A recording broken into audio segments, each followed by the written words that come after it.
para se entender o patrimônio, ele não pode estar dissociado da idade de preservação.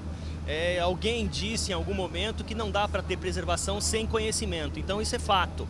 As pessoas que passam a se sentir pertencentes ao espaço têm como característica exatamente o conhecimento daquele espaço, né? A necessidade de entender um pouco o que aquilo tem a ver com a identidade dele próprio. Então eu acho que essa ideia da preservação, ela tem como característica básica esse sentimento de pertencimento que vai fazer as pessoas se sentirem mais próximas, mais atuantes, né? E se sentirem parte daquela preservação. A gente tem inúmeros exemplos pelo Brasil afora, mas eu penso que em espaços mais próximos da gente ainda carecem de exemplos mais efetivos de preservação, justamente porque existe a preservação, mas muitas vezes apartada da comunidade. E eu entendo que definitivamente a comunidade deva ter um papel de proximidade, de protagonismo, de atuação junto a esses projetos. Puxa vida, vivendo e aprendendo, hein? Conceito de não lugar. Que coisa bela. Então vamos ver o professor Carriço falar também sua ideia do conceito de não lugar. Professor Cláudio, eu estava aqui pensando no que o Rodrigo falou, né? E estava me lembrando de um conceito que a gente usa na área de planejamento urbano, quando a gente discute essa questão do não lugar, que os verdadeiros buracos negros que a gente tem no espaço urbano, né? Para exemplificar, eu acho que o mais conhecido é o shopping center, né? É onde as pessoas não percebem o tempo passar, não percebem se é dia, se é noite, não percebem também se está chovendo, se está fazendo sol, enfim, onde as relações sociais são basicamente relações de consumo, né? E aí, fazendo uma analogia com esse conceito que a aluna do MBA, né, cristalizou aqui para a gente, né? Eu acho que dá para a gente imaginar um pouco, né, que, no fundo, essa atividade do turismo, né, ela trata o espaço urbano, né, o meio ambiente, né, todo esse patrimônio precioso que, para a gente que é morador, né, é muito importante, como produto, né, um produto de consumo, né? Isso é uma coisa que sempre me incomodou muito. Também me incomoda um pouco um certo exagero que eu vejo por parte das populações residentes das cidades do litoral, especialmente em Santos, né, que é a cidade em que a atividade turística é mais antiga, né, cidades mais centrais do litoral, que de alguma forma estigmatizam também a atividade turística, né? Então eu acho que assim, nem tanto ao mar, nem tanto à terra, né? Eu acho que hoje a gente tem um grande desafio em termos de fazer essa gestão aí da atividade turística aqui na nossa região e no litoral norte, que é não só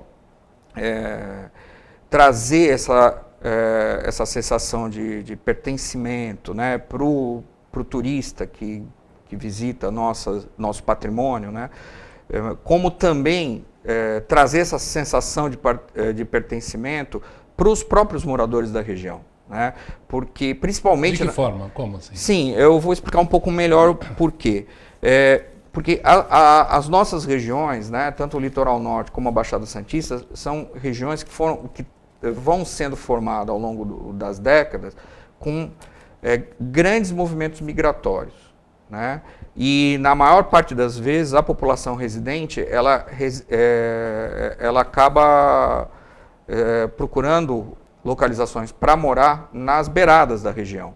E ela não usufrui, na verdade, da maior parte das melhorias urbanas, da infraestrutura urbana, dos equipamentos sociais, dos equipamentos de serviços públicos e privados que essa região tem, né? Mas o Carriço, desculpa interromper, mas ela não usufrui por desconhecimento da existência dessa estrutura urbana que é disponibilizada para ela, ou pela inexistência dela, ou por quê? Por conta da questão da mobilidade, principalmente por conta da questão da mobilidade e da localização residencial, né? Isso também acontece no litoral norte. Eu vou explicar um pouco melhor.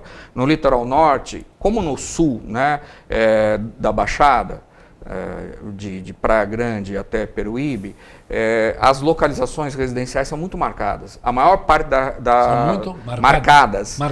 A população residente fixa, ela está majoritariamente entre a SP55, né, que no litoral norte é a Rio Santos e no sul é Manoel de Nóbrega, e a Serra.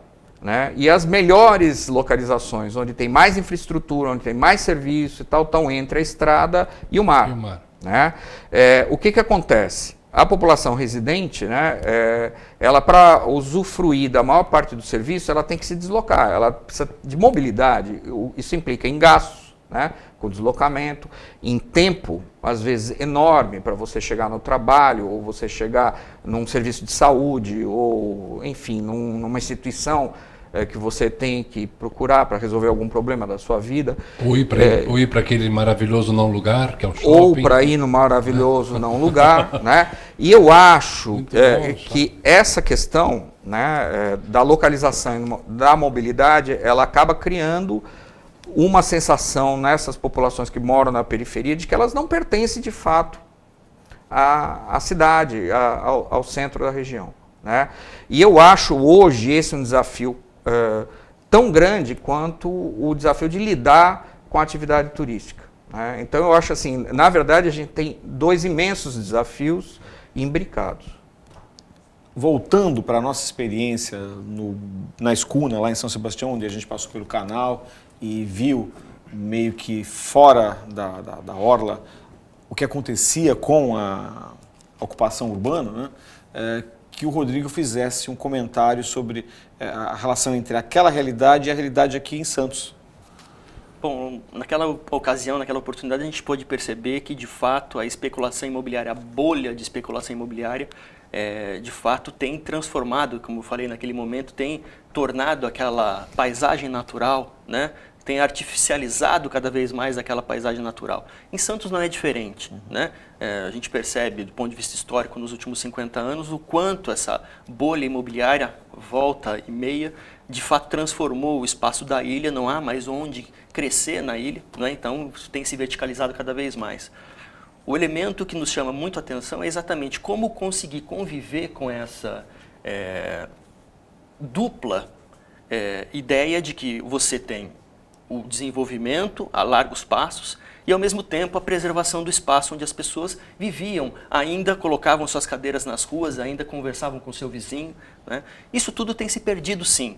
Né? Mas eu sou, mais uma vez, muito otimista com relação a essa ideia de que ainda há tempo de certas reversões. Né? De que tipo, por exemplo? Eu acho que as pessoas podem, sim, a partir dessa convivência com a urbanidade onde ela está inserida, ela pode voltar a ter alguns elementos que eram essenciais para a educação de todo mundo. Né? Uma delas é se sentir próximo das outras pessoas, não como a gente vivia antigamente, mas principalmente a partir da sua ideia de que todos vivemos e dividimos o mesmo espaço. Eu acho que mas isso não precisa de um processo educacional, de algo assim? Sem dúvida, Cláudio. Eu acho que é isso que o professor Carriço levantou muito bem. São dois desafios imensos. Né? Claro. Um desafio é você aprender a reviver dentro de uma urbanidade que já está absolutamente em largos passos. E outra é você tentar resgatar, e eu não sei nem se essa é a palavra, mas tentar muitas vezes buscar outras alternativas para que a convivência das pessoas seja mais efetivamente humana. Porque, Rodrigo, a tendência tem sido exatamente o contrário, né? Tem. Dado a violência, dado o medo das pessoas, não é? Se enclausurarem, se fecharem no seu lucro familiar. Sim. Não é? Às vezes, mesmo morando num edifício, você pega um elevador no 9º andar, até chegar em Santos lá no primeiro, você entra um vizinho, você não tem o que falar. Absoluto desconhecido. Você não conhece, não é verdade? Cláudio, Rodrigo, Carriço, eu acho que a parte 1 do nosso programa está chegando ao fim. Já? Já. Eu tenho muita vontade de pedir para o Rodrigo comentar um pouco mais sobre essa coisa, né? Porque antigamente a gente tinha essa coisa de ficar na porta de casa, isso, conversando, né? Um convívio urbano totalmente diferenciado, que eu acredito um pouco que a expansão urbana, a forma como a cidade isoladamente cresceu, afetou um pouco o comportamento das pessoas. No programa da semana que vem, que é a parte 2 desse, a gente vai ter alguns depoimentos de pessoas que podem trazer esse tema de uma forma mais forte para a gente comentar. E, enfim, acho que é isso por Já hoje. acaba agora? Acaba agora. E o Beto? O Beto vai tocar a música final pra gente bom. aí, né? Que ele preparou. E enquanto a gente vê mais algumas imagens desse belo... dessa bela atividade que foi a aula do MBA lá em São Sebastião. Escuta, eu não podia fazer esse curso, que é dentro da água, assim, dentro no barco? Eu acho que Posso pode, fazer? eu não sei. Tem que ver quando é que é tem o... que falar. O Rodrigo... pois é. A gente podia acabar, inclusive, com o Rodrigo nadando, né? Eu acho que é bom.